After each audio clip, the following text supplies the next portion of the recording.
Hello folks, on this video we're going to be reviewing the Andeman Level 2 EV wall charger.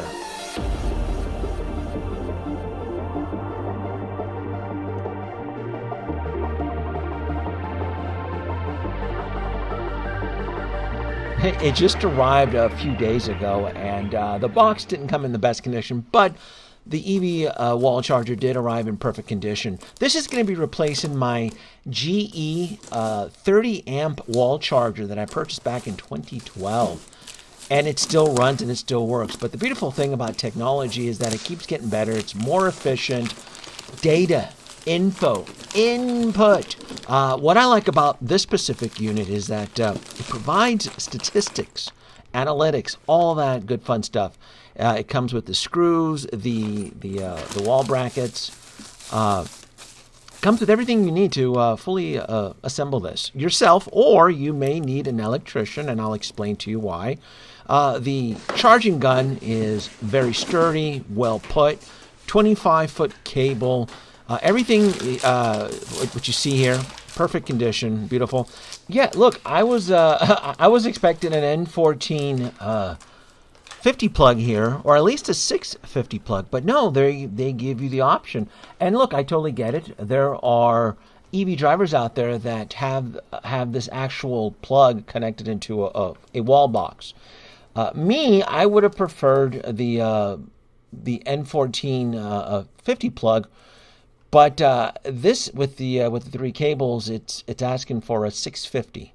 So my outlet in the garage is actually designed for the N14 650 plug, so I'm going to have to do a little bit of modification.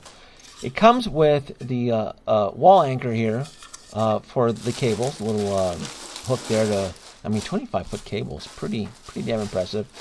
Beautiful unit. There is a thin plastic covering on the surface of the Andeman unit, which I'll be removing after I fully install the unit.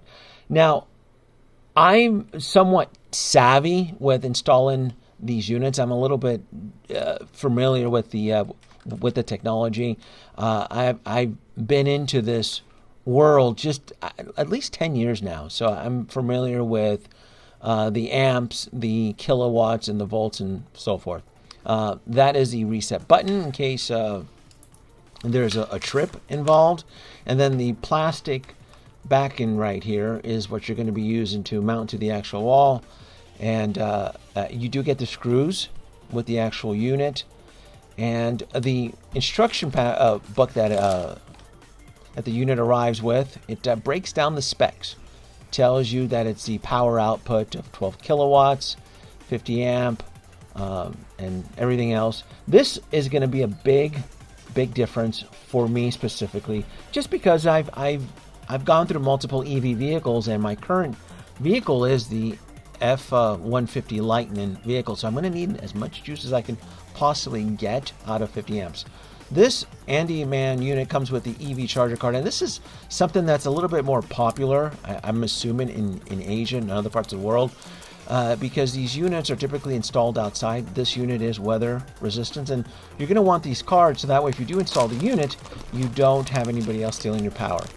Now, I had to run over to Home Depot, and I picked up a 3050 amp dual plug here so that I could modify, essentially attach a plug to the end of this cable. And it's asking for the J50 plug, and that's what I'm going to do. So I cut the tips off, I stripped the cables, and it's the actual part is pretty self-explanatory. And I'll have a link in the video description for the actual plug. If you do decide to get your very own Andeman unit, link is in the description. I am an Amazon affiliate with this, and you can see my installation. The only thing I think I would have done differently is I think I would have wanted the actual cord a little bit shorter so it would have fit snugly into the actual plug. Do a little bit of drilling here.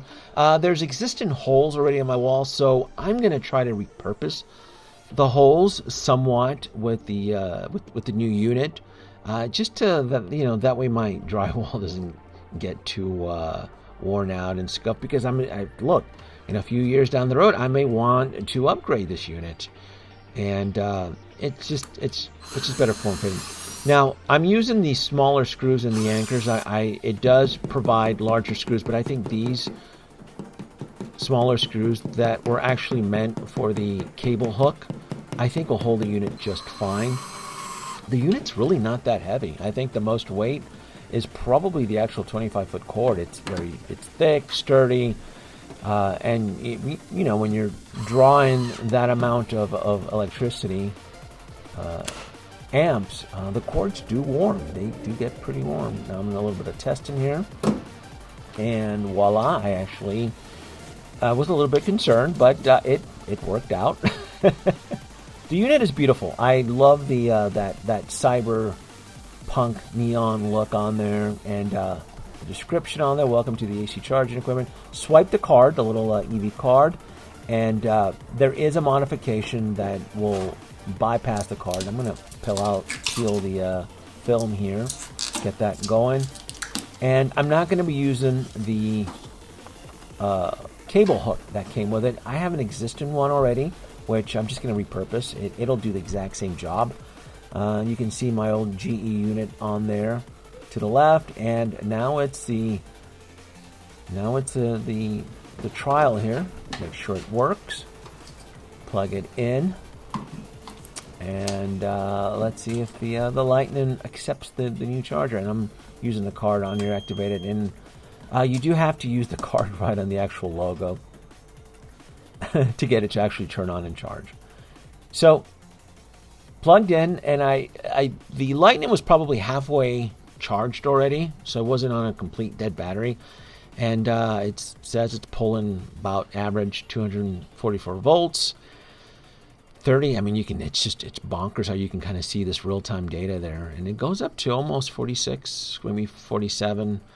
And the kilowatts, that's the magic number, right? The kilowatts, it only seems to be averaging about 11.5. I went over to the Lightning to see what the deal is over there.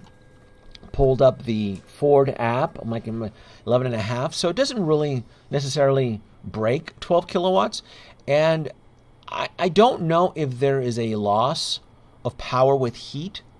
You know, when you have this amount of current being dumped into an EV vehicle, there could be a little bit of a loss, perhaps in heat. But the app is telling me it's charging on 10 kilowatts. The unit says it's pumping about 11.5 kilowatts. And what I'm doing there is I'm modifying the actual Andeman unit there to just plug and play. I just want to be able to plug and play. I don't want to be able to use that RF card. I took the card and I slipped it right in the back. I want to make sure that anytime I walk in and so forth, I can plug and play. And it has the Smart Life app, which was super easy to download and install. And the app is telling me 11.3 kilowatts, 243, 46. This is really cool. This is right here is what I'm not used to, seeing this real-time data. Overall, this is a fantastic unit. The Lightning loves it. If you're interested in picking up your very own, link is in the description. Folks, Danoby EV here. Thanks for watching.